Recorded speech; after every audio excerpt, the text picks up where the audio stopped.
Welcome back, movie fans. This is The Movie Date with Rob and Zach. I'm Zach. And I'm Rob, and it's a podcast for people who love movies but don't want to be smug about it. That's right. And this week, we kick off KEANU Reeves Month. Yeah. And the movie I feel like that we were the only two people in the world that applauded that right there. Like, if that was broadcast around the world, like, KEANU Reeves Month. Even Keanu Reeves would have been like, I don't know if I'm deserving of I that. don't know if I'm down for this. But I'm going to go back to riding on the subway like a normal Joe.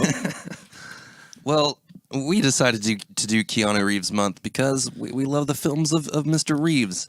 And Well, one of us does. Not so sure about the other. I like a good portion of them. But You know I was talking about you? Okay, we're talking about me. This week, we're bringing you John Wick, which is... Also kind of a blind date because you hadn't seen it. Right, and it kind of revived Mr. Reeves' career. When did the movie come out? Like 2014? Yeah. Right, so really just revived his career. The movie was made for not much, made by, what'd you say, like two of the stunt coordinators for the Matrix films. The two head stunt coordinators, and I think one of them was the assistant director.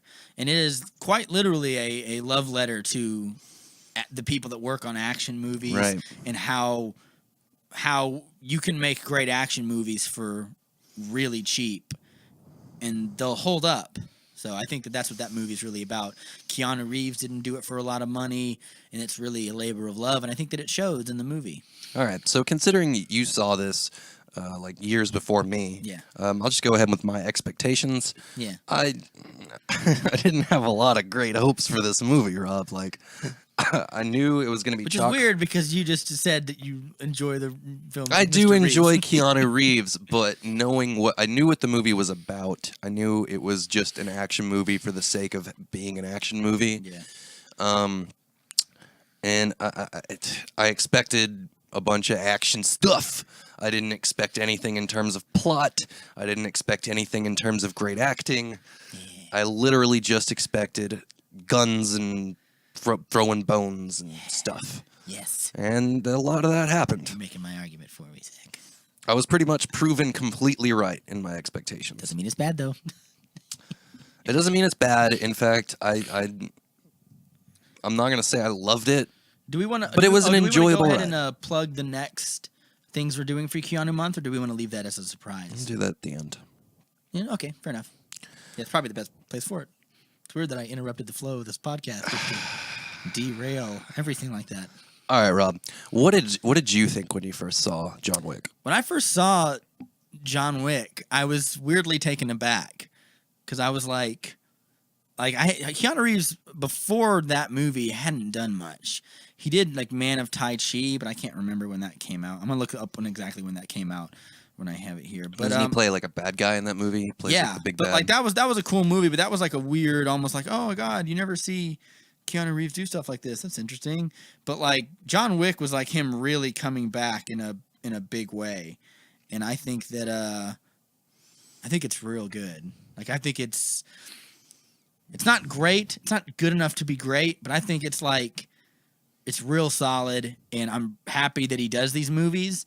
It's not great, but as far as testosterone-fueled action flicks go, that are impeccably constructed and shot and acted with conviction. Like I think they're really good. The acted with conviction. Yeah. Well, acted in the sense that like they commit to those stunts. I will say this. The best Keanu Reeves movies are the ones where you put a stacked cast around him. Because let's be honest, he's not the most versatile actor. Sure. He plays Keanu Reeves. But I always say all of his movies. I always say there are way better. Every one of his films is just like him just going, why? No, why? I'm not allowing you to get away with that impression. Why? It's bad. I don't like it. No, I don't. I think that's true, but I also think that there are way worse actors than him. Sure. People who know their wheelhouse and don't venture outside of it too much. That's like I'm fine with that. Like if you want a stoic, guy who doesn't say much, but you can see the sternness in his eyes. Sure. You cast Keanu. Yeah, and I would argue that there are movies that I think he does act well in, whether be they serious or honestly, comedic. The few movies that I've seen him like branch out of like his signature whatever are like the sports movies that he's done. And I feel like it's because they're so light in tone, like The Replacements, Yeah, that's a good movie. and Hardball come to mind. I've never seen that. We talked about that last night. I need to see it. Yeah, it's a baseball movie where he coaches a bunch of kids. Nice. It's pretty all right. Yeah, so Man of Tai Chi came out in 2013, so literally a year before he did John Wick. In fact, by the time it came out, that was like a precursor. That was like him being like, all right. Yeah, and it has a 71% on Rotten Tomatoes. So it's pretty well liked as well. For an obscure martial arts film, that's pretty high. Yeah. And I would think that that movie was like, oh, Keanu Reeves still has it, but maybe the movie wasn't super successful. But this movie was successful partially because it was shot for like $40 million or something, which is not a lot for an R-rated like action movie that's pushing it. But it's still a shoestring budget if you can like capitalize on it and make it back. But yeah, and I think these movies have revitalized his career, and I think even the most staunch critics who say kind of the same stuff that you might say about him were like, these are really great, and he needs to keep doing these. Because, like, one of the things I like about this movie is it acknowledges the things in action movies that don't matter. That don't fucking matter, and we don't care about. We don't care about, like... I don't care about supporting characters. I don't usually care about the plot that much. I just want a convincing reason to bring him in contact with bad guys who are Eastern European douchebags. You say that, but here's my issue with that statement is that you spend so much time building up to why he goes on his rampage. I don't feel like it's that long. It felt like an eternity to me. Yeah, this movie felt longer than it is. Like, we've watched longer movies than this, and it was like, that felt like 90 minutes. Like, the pacing leading up to the big rampage and, like, all that is just too slow. But I liked it, though. When I was in the theaters and I was watching them, it's done almost artfully, and it's done as if it wants you to give a shit, but I ultimately didn't. Fair enough. I can't say that I didn't. I quite enjoyed that. Like, the part when... the bad guy is talking about like who John Wick is and why you should be afraid, and I was like, that's pretty dope. I like it. He's like, I saw him kill a guy with a pencil. With a pencil. And I was fucking pencil. And I was like, yeah, that's good. And like they talked about like and the cool thing about this, we'll get into this a little more in some of the spoilers and stuff. There's a lore to this sort of world of assassins and stuff. Right. That was built up really cool. Yeah, I kind of like that. In the second movie, that's some of my favorite stuff. Is like you get to really explore the world of that, like the hotel. What do those coins mean? Like how did John Wick quote get out? Because people keep asking him, "Oh, are you working again?" And he was like, "Oh no, I'm just sorting some stuff out." Yeah, which is one of my favorite jokes in the movie. Is where that's a little bit of a spoiler. There's a cop who comes by and clearly sees Keanu Reeves blood drenched with dead bodies in his house, and he's like, "Noise complaint." Are you? Yeah. And he's like, yeah, and he goes, "Yeah, are you working again?" And he goes, "No, I'm just sorting some stuff out." And he goes, "Okay, I'll come back later." And I was like, "Yeah." Yeah. So I kind of like it that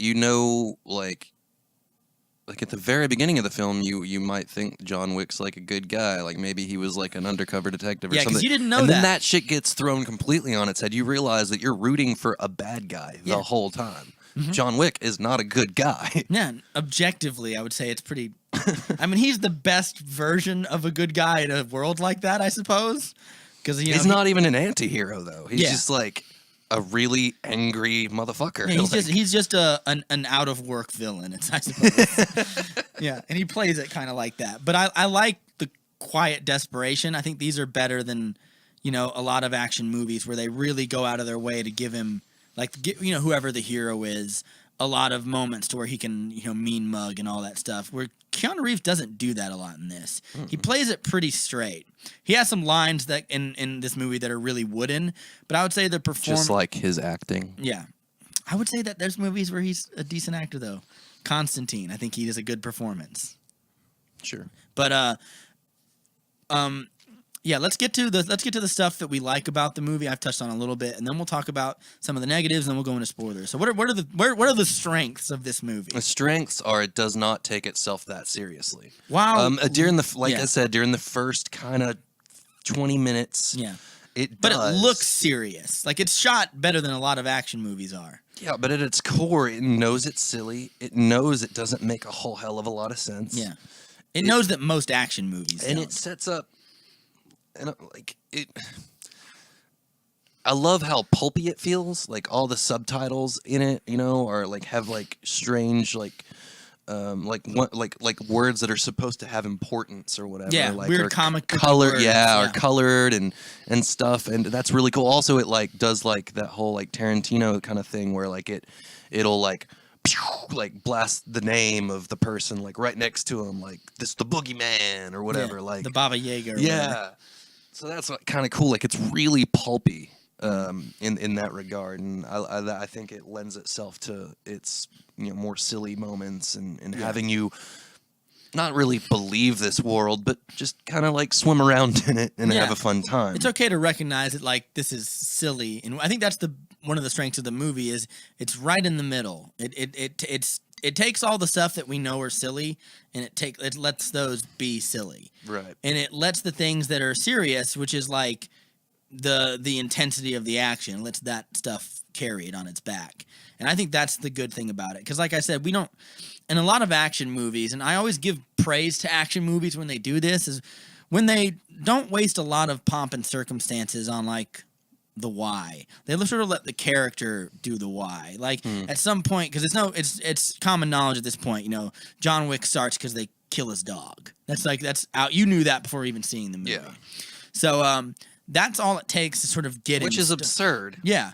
But it's no more absurd than any other action movie reason for why a good guy, like I watched that movie Skyscraper with Dwayne Johnson recently. The Rock, Dwayne Johnson. He's The Rock. But I watched that recently and I was just like, this is all the reasoning is really silly behind this. And they always try to make these like Die Hard did it best, where you take the everyman and you make him a kind of action hero. But I feel like that's not. You put him through the ringer. Yeah, but that's like, you can't really do that anymore because it feels silly. Like Skyscraper felt silly. As much machismo and charisma and one-legged The Rock fighting people. Well, I think part of the reason that but this movie does it works is that you're not dealing with a hero. You're dealing with just a really pissed and off they guy. do not bill him as the everyman. The moment someone they bill him as he's a badass from the start. Yeah, like people are already nervous about him. If there's from the instant you see him pulling out of his garage in that car, you're like, okay, who is this guy? Yeah. Like, why does he have such a big house? Why does he have such a cool car? Why? Yeah. Okay. And then it, I like that too. How it makes you don't know what's up about this guy until shit hits the fan, and then you learn what John Wick is all about as the Russian guy, the top guy is telling Vigo. as he's telling his son why he fucked up. Which is pretty and good. so you kind of also get that like ramped up fear, like, oh shit, they fucked with the wrong guy. Like, when you were feeling that dog. anticipation, when the payoff comes, when you get the first action sequence, were you satisfied with that? Are you talking about the fight scene in the house? Well, yeah, that, but like in general, because like they're hyping him up, and if you hype a character up like that much, you better deliver. So did it deliver? I saw that YouTube video or whatever of Keanu Reeves doing like his training and stuff for the movie. Yeah, he goes through the training course. And I saw like all the stuff he was doing in that YouTube video, but translated to the film, like those really tight turns, with he's got the halfway side gun thing. And I was like, yeah, it's pretty cool. It is cool. He's good at that, man. This is his wheelhouse for sure. Not a lot of martial arts in the movie. I thought there'd be some more like physical stuff. Yeah, lots of scrapping for a gun. Yeah, lots of like, I'm gonna wrench this. Lots of wrenching from hands. Yes, which I feel like that's more real than John McClane jumping off an airplane in Die Hard 4 on a freeway or something. Yeah, which is I enjoyed that. John Wick.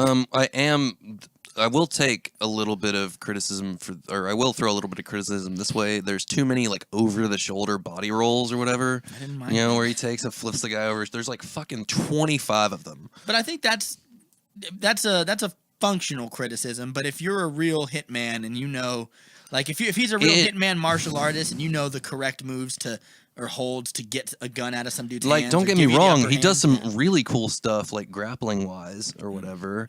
Like like spinning around the dude's body and then bringing him down and shit, like a la that scene in like the Avengers or whatever with Black Widow. He does it some of that kind of stuff, but which I always hate when she does it. But there's so many. I'm just waiting for her to do it to Thanos so he can incinerate her. She tries to do the twisty, sexy leg move, and he just rips her in half. That'd be great. Oh, I'd feel so happy. But let's not get too caught up. I've been trying to get away from superhero movies. So I'm sorry. I had to. But no, I agree with that. I would say the martial arts stuff in this movie is not as fun as his gun rampages. No. Those are a lot of fun. Like some of the gruesome headshots that he There's gets. some badass headshots in this movie. That's like why I always and so many just like he just for no reason, just to scare the other people around him, it seems like. Yeah. He just fucking shoot like like with the scene where he's got the mob boss's son in the pool. Yeah. And he sees him for the first He just kind time. of looks at him. He's got a guy on the ground who's probably dead. But he just shoots him in the fucking head. He was alive anyway. because he never shot him. He did the over the shoulder roll. Oh god, and okay, he had of course, him, yeah. and Another over the shoulder roll. Yeah, and then he looks him dead in the face and pops one off in his skull. And I was like, yeah. I think there's a part in the movie where he runs out of ammo mid shooting a guy in the face and drops the clip, puts another one in a really stylish way, and then finishes him off. And I was like, that's pretty cool. He's just kind of holding him against the wall. Or whatever. Something like that. What are the because I want to get into spoilers because we're chomping at the bit. What are the bad things? We'll go ahead and get into spoilers on this if there's any specific things. Bad things. I know it's stupid criticism, but too many over the shoulder rolls. I think it's fine. I'll also say that again there isn't a whole lot of character development, and there isn't a whole lot of Who cares? Again, I know we're not supposed to care about that, and there is no. Keanu Reeves maybe has fucking 5 sentences of actual dialogue in this movie. Yeah, or something close to that. It's not that much. Like I said, everyone. And a good portion of that is him, like you said, asking questions. Why? But everyone around him acts their asses off. Great performances by everyone around. Yeah, some of the people in Reeves. this movie, we got Willem Dafoe, Michael Nyquist, or whatever his name is, the guy who plays the bad guy. Yeah, and he does a really great job with Adrian that role. Padalecki is the female assassin or whatever in the movie. The guy from those Mayhem commercials is in this movie. Yeah. Or is it Allstate? I can't remember. Yeah, he's in this. One of the dudes from Game of Thrones is in it. There's a lot of here's the thing. They're wanted that guy actors. You know. All right, here's the bad thing. I wanted, or this is just a stupid little thing, but I wanted Willem Dafoe to actually try to kill him, but he doesn't. He's like his buddy, and he saves him so many times. I was like, but I love Willem Dafoe as a bad guy, and to see him be the helpful friendo, I was a little disappointed. Yeah. I think one of the criticisms when you say, and he even becomes a martyr in that sense. Yeah, that's true. He does get a cool little way of going out, where he pries the gun out of the henchman and kind of goes out on his own terms. Yeah, that's pretty cool.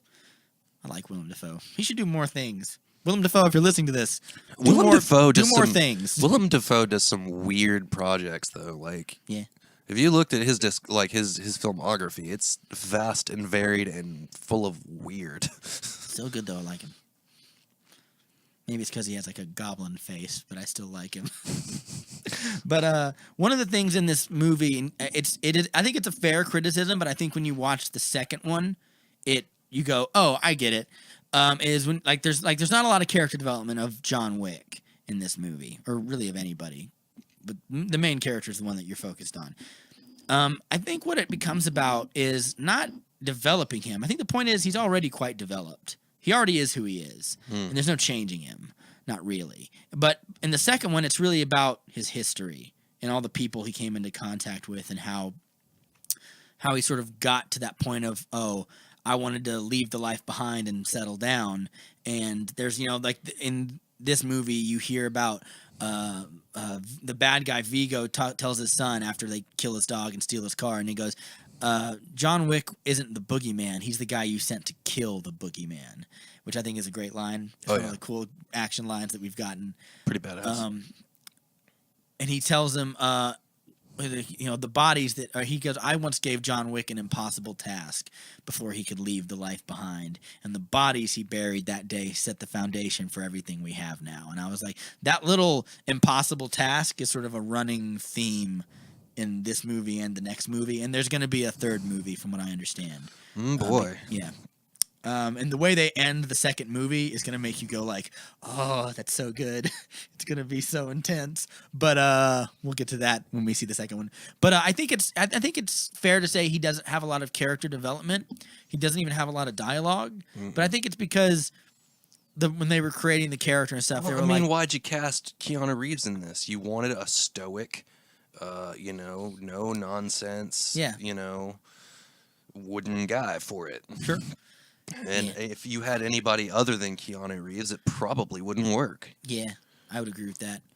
I feel like these movies are like Keanu Reeves already seems like the depressed noir, hard-boiled detective guy. Yeah.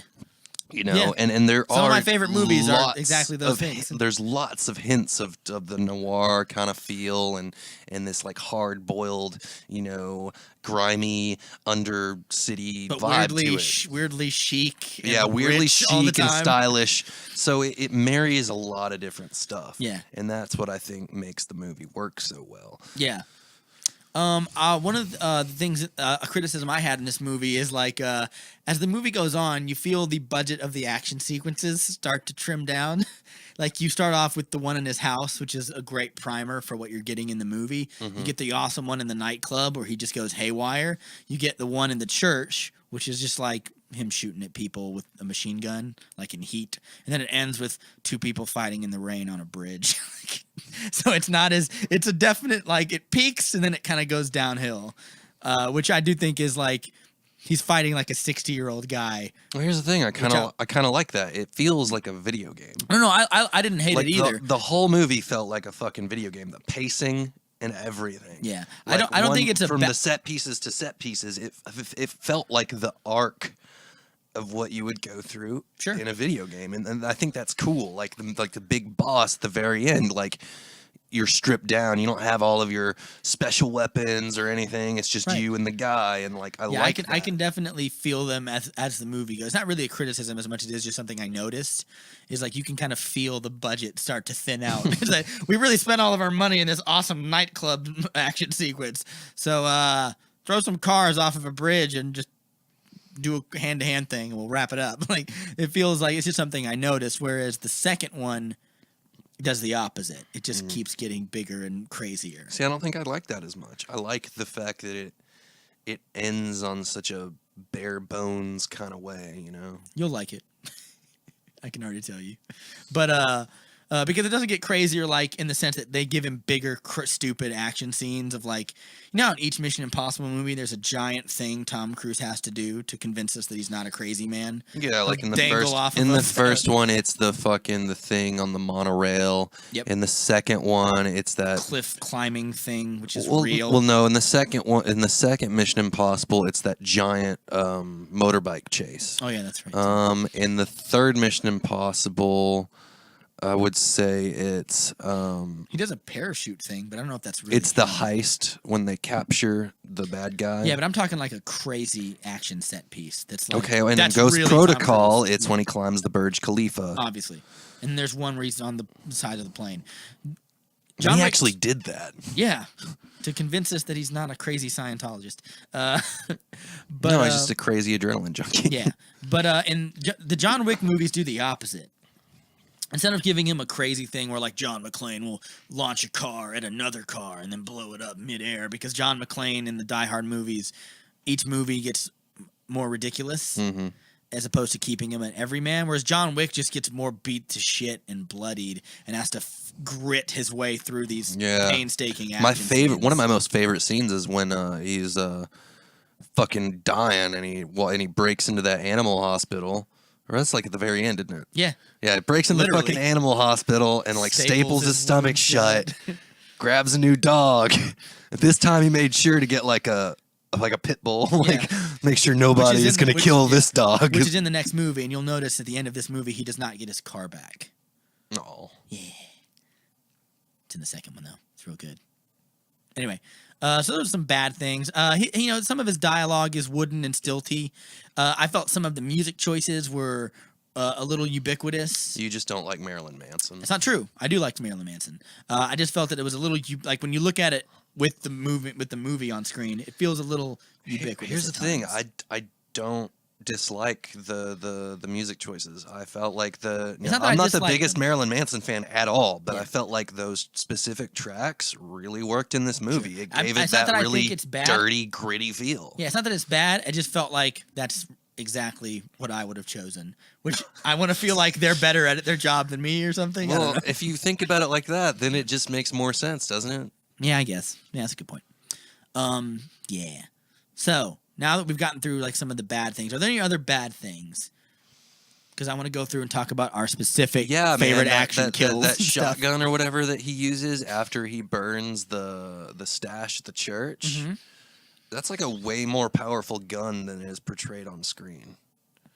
Because I was under the understanding that kind of gun could like fucking decimate like a SUV. Maybe it could. Like maybe rip those it in half. Maybe those SUVs have like hard plate glass. I don't know. Like even the hole he blows in the windshield is just like the size of a baseball. I felt like he should have blown half the fucking windshield out. Like I don't know.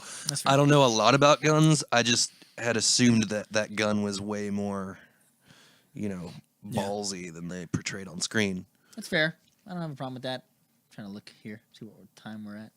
Are we on minutes and seconds? I can't tell. Right here. Yes, we are. Good. All right. I want to go through and talk about any of our favorite action moments, because there's a bunch of moments where we go, or the fight scene in the house where he like gets that dude on like the island or whatever in his kitchen. He snaps his neck. Fucking snaps it in like it's dangling. The worst way. It's like when you break your foot and it's dangling like a hangnail, but it's a head. Yeah, it's pretty gross. I like in that sequence. There's a part where or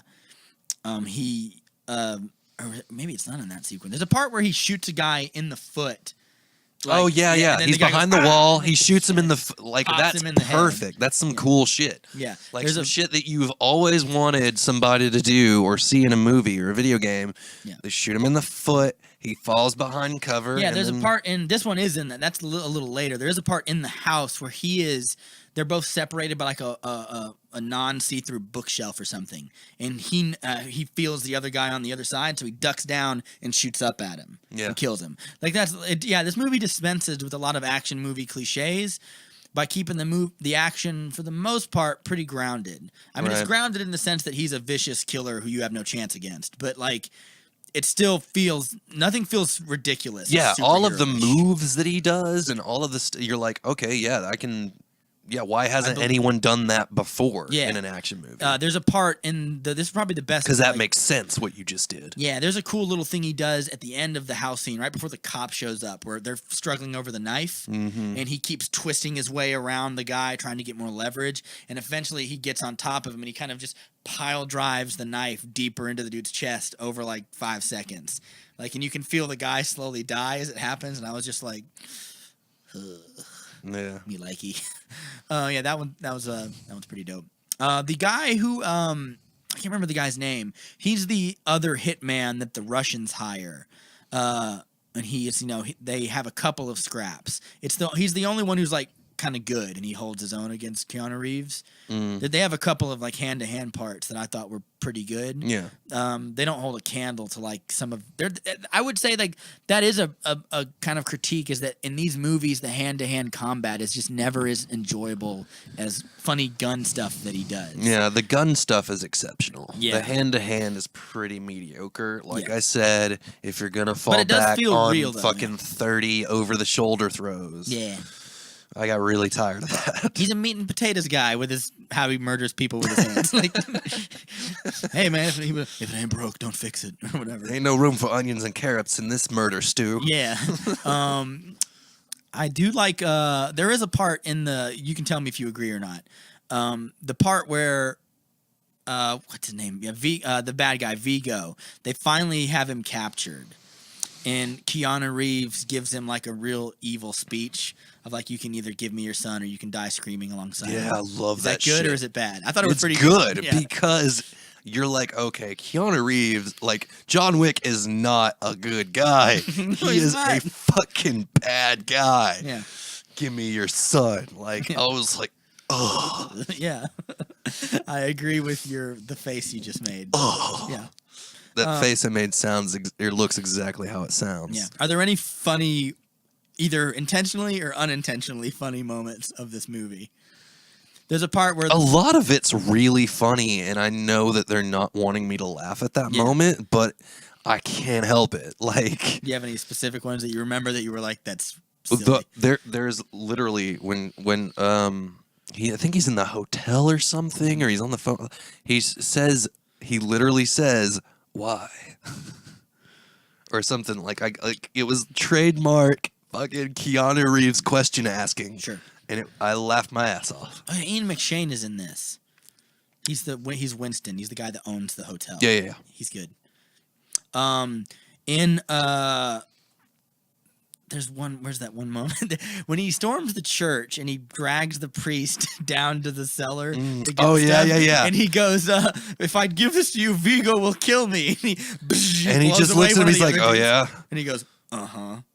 And it's his weird dry delivery that makes it funny. It's just like I said, if you had anybody else but him, they couldn't deliver it as dry. Yeah, or it wouldn't. And that's what's funny about it. It wouldn't be as sinister funny. It might be more badass if like Jason Statham did it or something or whatever. But like I don't know that it would be as it's right in the sweet spot is all I can say. Between serious and campy. Yeah. Yeah, I agree with that. Yeah. I think any foot close to either edge, you know what I mean? Yeah. Wouldn't make this movie work. I wouldn't like it nearly as much if it were just super serious or super campy. I do like the fact that we talked about this when we watched the movie. I like the fact that Keanu Reeves punches the lady assassin right in the face. Oh yeah. I definitely. But he made sure that she had a sheet covering her first. Like, yeah, still good though. I like it. I just like the fact that like, and a lot of these, and I'm not trying to come across as misogynist. Yes. Thank you, Zach. Mm-hmm. Pounced on that word pretty quickly. But I felt like in a lot of these movies, they do try, which is not to say that I don't like female action heroes. Atomic Blonde is directed by the guy who does this, and it's really good. Yeah.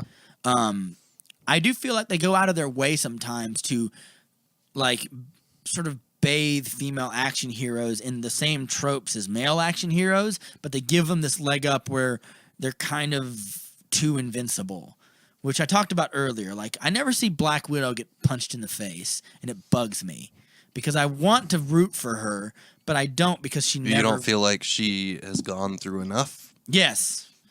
Yeah, they're exempt from going through the trials and tribulations yeah, of other action heroes. I literally feel like filmmakers just feel like if I let a woman get punched in the face on screen, people will riot or something.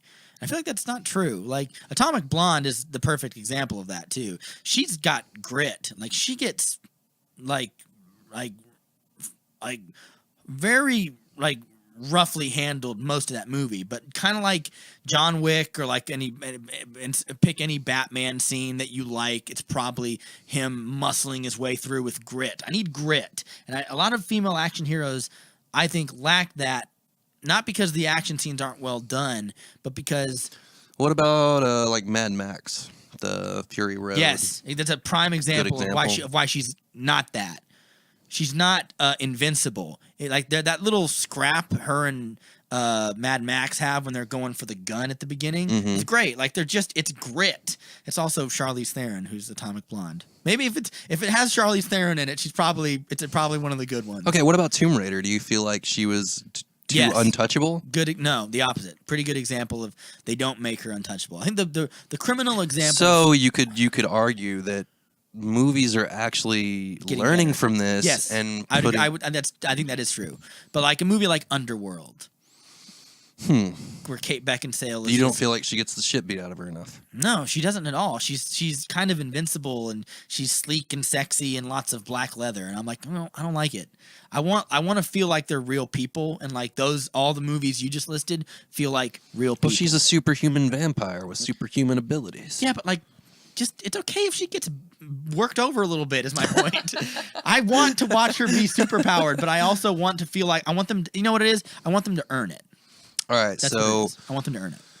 So let's just say you're not going to like Infinity War Part 2 if Captain Marvel doesn't get her ass handed to her at least a little bit. Well, she's like, an A-level superhero. So she has like some real I don't know a lot about her, but from what I understand, she has some superpowers. So And she's in the Marvel Cinematic Universe, she'd probably be the most powerful superhero. yeah, she's up there with like Thor. She's more powerful than Thor. She's cosmic. But they level also, powerful. but in that universe, they do scale. I feel like they scale the heroes back just a little bit. Thor is more powerful in the comics. I'm very comfortable saying that. Really? You don't think he's more powerful in the comics? Like, I feel like he's more powerful. Like, he fights like the Hulk in the Avengers. I don't want to talk. Let's talk about John Wick. Yeah, exactly. We're getting off topic. It's your fault. That was not my fault. I know it's my fault. But it was no, I think what it is, it's like I said, it's just about grit. And I like the fact that he is, like you said, he's not a good dude. So when he punches her in the face and she tries to crawl out of the room, and he comes beside her and he wraps the thing around her neck and puts a gun up to her head and he goes, he's just kind of like fuck. He tries to fight here? her. He tries to fight her like fairly because he respects her. He knows she's a girl. He doesn't.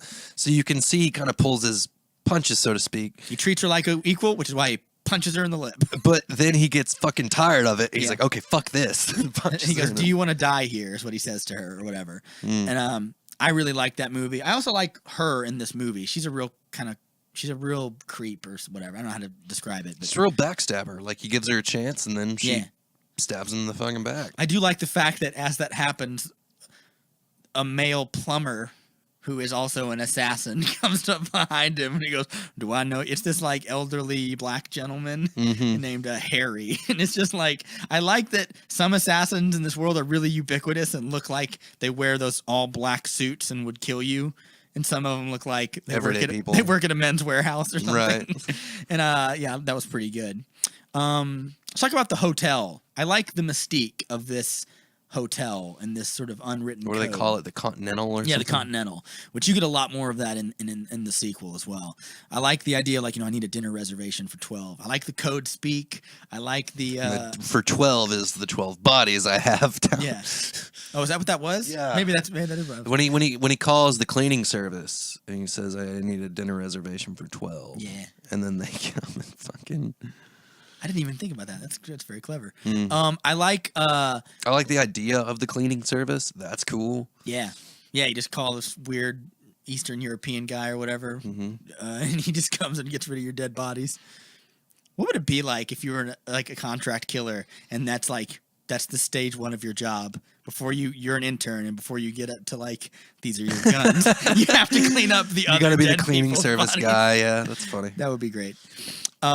No, but I like the idea that like when you're in this hotel, you can't kill anybody. You can't kill any of the other people here. It's neutral ground. It's like Switzerland. Yes, if Switzerland was filled with murderous maniacs, some would argue. I don't know. Anyway, I like that you can't violate that code, and that if you do, as Ian McShane says, you'll incur heavy penalties. And at the end, and the heavy penalties are they kill you. Heavy lead in your brain. Apparently. And yeah, I forget the name. Perkins, that's her name. She does that, and she goes like, fuck the rules or whatever. And then they track her down with 4 assassins and kill her, which is that's really interesting. And they definitely. I feel like this movie sets up a lot of stuff that it has to tie loose ends at the very end, and it does so frantically. Yeah, that's probably fair. Like, it didn't really know where it was fucking going, and so it just had all of this stuff at the last act of the movie that it has to just cinch up really quick and really fast. Yeah. That kind of throws me out of it a little bit. Yeah. I'd agree with that. Yeah. I've said everything I need to say. I really like this movie. I like the second one even better. A lot of people like the second one better as well. It gets rated higher on every other aggregate. Anything else you want to say about it? I look forward to the sequel. Hopefully I'll see some better acting out of Reeves. No, no, It's All okay. I mean, you know what? Yeah, I think you get more rage out of him. Oh, that's you get fine. you get more simpering, like unhinged rage, which I think is good, That's cool. and also more bloody desperation. But yeah, he's Bloody desperation. he's definitely. I think that movie is better in almost every aspect. Everything gets driven up to 10, and they expand the mythology of this world a lot better, and it ends in a way where you know what John Wick 3 is going to be, and you're like, that sounds amazing. So, yeah, we'll wrap up Keanu month probably with John Wick 2 and Okay. go from there. So what do you want the next one to be? Well, the next one, I picked this one, so the next one would be Scanner Darkly would be your pick. Scanner Darkly. And then we'll pick some middle one to do again, and then John Wick 2 maybe to wrap it up. I don't know. We were doing you pick one and I pick one. I pick one, you pick one, I pick one, you pick one. Is that how we doing it? I don't know. I just know we need to do a Scanner Darkly. Okay, fair enough. We can do that. I feel like we should do a funny one though, because he does have some we should do like The Replacements or something. Yeah, let's do The Replacements. Yeah, that way we don't just do cool action movies or dark brooding movies either.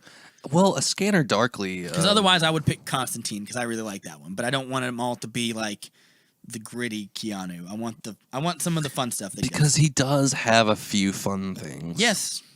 If anything, like the beginning of his career was fun. Yeah, even Speed. Bill and Ted, Speed, like they're funny, sillier movies.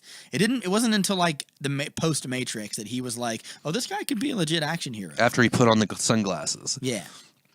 So yeah, we'll wrap up with that. I do want to take a second to talk about action movies and our favorite action movies and our favorite action sort of things. What are things that you like in action movies that make you go, yeah, I like that? Well, to be quite honest, You think it just comes down to like fundamentally good filmmaking? I think, well, here's the thing. I've been straying far from just your standard action flick for a while now. Fair enough. So have I. You know, as I've grown older, I wanted more I just- substance. I've wanted more thought-provoking film. The way you said that is the way I would have said. Right, it, like, you in want a little- disparagement of you. I want a little more pretension in my movies, Oh, God. rather than just it being, you know. I went and saw Christopher Robin today, the Winnie the Pooh remake. How was that? It's very good. Really? It's a little sad, but it's very good. I mean, I like Ewan McGregor. He's great in it. Yeah, it's about rediscovering your inner child. It's great. Yeah, I think one of Fucking the Disney. things that I look for in an action movie are there stakes? You know, are the stakes good and believable? You know, is there a damsel? Is there not a damsel? Do you like? What's he fighting for? Do you like the man and the woman have to lock lips at the end action movie cliche? No, it's dumb. Yeah, You don't have to do that. fair enough. It's good, Like, it works in Die Hard. I feel like Die Hard is like, but he's already married. you know, so. I know, but that's like it's like the peak, right, of action movies. It's like The Throne or whatever. I feel like there are better action movies than Die Hard. I feel like it's put on a pedestal because it has like that 80s nostalgia around it. Right. Some of my favorite action, like modern action films, like The Bourne Identity. Yeah. I noticed last night, by the way, you were talking when you were listing some of your favorite ones, and I noticed a distinct lack of cheesy 80s ones. Even the ones that are like, oh, you didn't mention Terminator at all. And it's like, I love Terminator, but like, I love Terminator, but it like I love movies like The Transporter. yeah. Which I would Okay. point out has a 51% on Rotten Tomatoes. That's only a 51%. Yeah. Feels wrong. It's not better than Feels John Wick. though. criminal. We talked about how you said it was better than John Wick, and I kicked you out of my house immediately. I think Transporter is better than John Wick. How dare you, I'll sir. tell you why. How dare you? It's got more of a plot. It's got more stakes. It's got more of a plot. Does it? I can't remember what the plot is. He's transporting a thing, and it's a lady. It's a lady. And the instant he shows a little bit of affection towards ladies, the shit when it goes off the rails and goes That's downhill. not more And then he plot. falls in love That's with his cargo. It's a great movie about human trafficking and about putting bicycle pedals on your feet and kicking the shit out of dudes. That is a cool scene. I'll give you that. I think recently, and it's gonna seem a little cliche, not even recently, but all the action movies. And the transporter's like Batman. He's got rules. Yeah, that's true. I'm Jason Statham. Never open the package. I drive a BMW. Yeah. And he can switch his license plate. I think martial arts movies, because I feel like that's more a martial arts movie than an action movie. I don't know what it is recently, but like in all the action movies that I love, a lot of them tend to be more grounded. They all feel more like you were just talking about, like the Bourne Identity. The Bourne Identity is about like people being programmed, and you don't figure this out till the third one, but like military brainwashing. And yeah, that kind of stuff. which it's really high government intrigue kind of thriller. Yeah, but stuff. all the action in it is that was the beginning of, maybe not the beginning. It was like honestly, I feel like the Bourne Identity was like a renaissance in action films. Yeah, sort of helped it revived the working class action hero, and not maybe not the working class, but like a grounded action hero and stuff. And it also gave us the trope of the hero has to not know what's happening.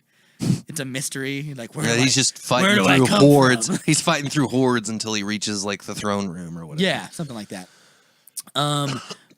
We need to talk about our favorite Mission Impossible movie that we share, Mission Impossible 3. The best one. It is good. Mission Impossible Fallout has a 98% on Rotten Tomatoes right now. So we're gonna have to see that. I think it's just because of Cavill's mustache. It's the only reason people went to pretty see that righteous. movie.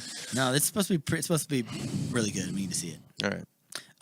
But even Mission Impossible 3 does so many cool things. It reinvented that franchise. it is simultaneously the most sinister of all those movies, while being the funnest and having the most fun gadgets and spy stuff. And one of the coolest parts is like the heist part where they go to capture Philip Seymour Hoffman, Who is great in that movie. Fucking sinister. Even like that scene where they go into the bathroom and all that stuff, and Ethan is like pretending to cough while the little voice thing uploads Philip Seymour Hoffman's voice and like stuff. It's full of fun stuff like that, but at the same time, like he's scary. That scene when they have him on the airplane where he's like, do you have a wife or a daughter? Oh, yeah. And I was like, dude, throw this dude out of the airplane or something.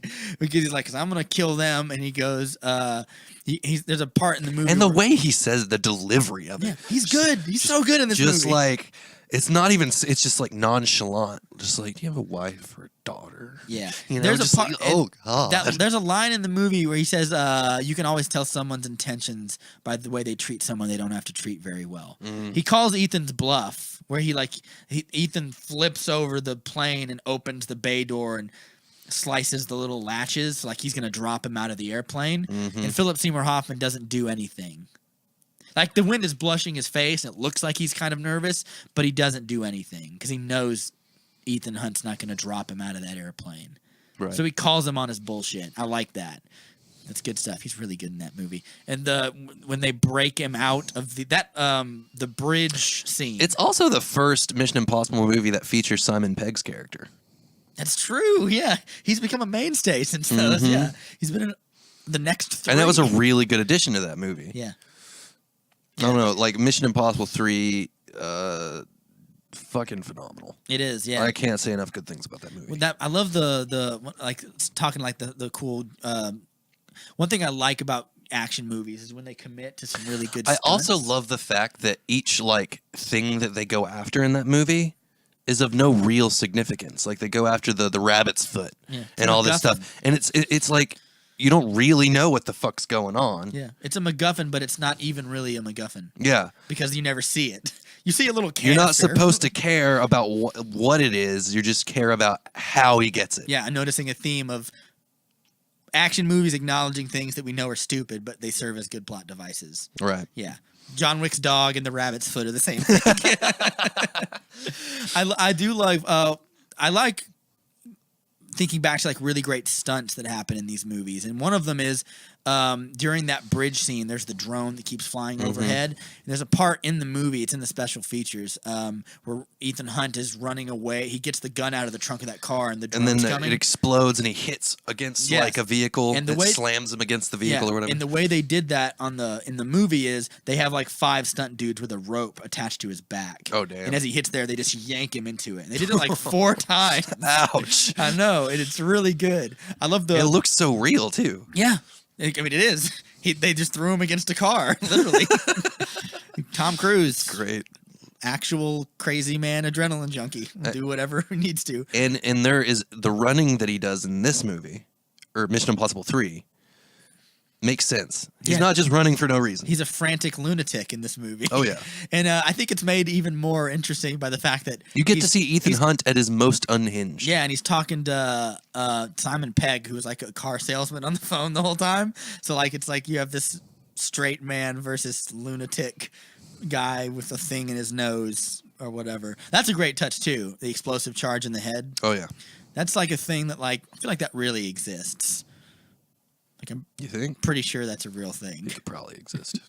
But yeah, I like a lot of the hand-to-hand combat that he does. Like there's that fight he has with Philip Seymour Hoffman. Even that's good. And Philip Seymour Hoffman's not an actiony man, but they like beat the shit out of each other in that movie, and it's really good. And I like it a lot. It's good. Yeah, it's good. Do you have any other favorites? You want to talk about real quick? Excuse me. I'm good. No, I mean we can leave it at that.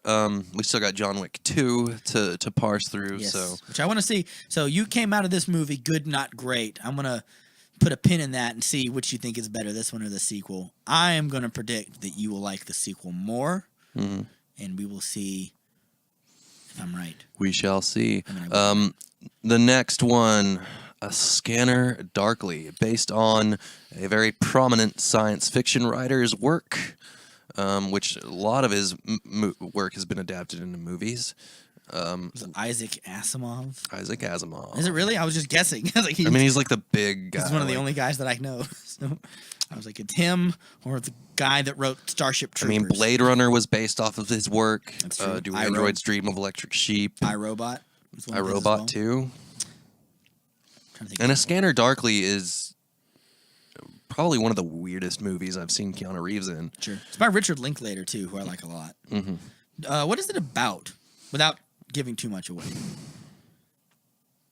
I want to say it's about government surveillance and paranoia.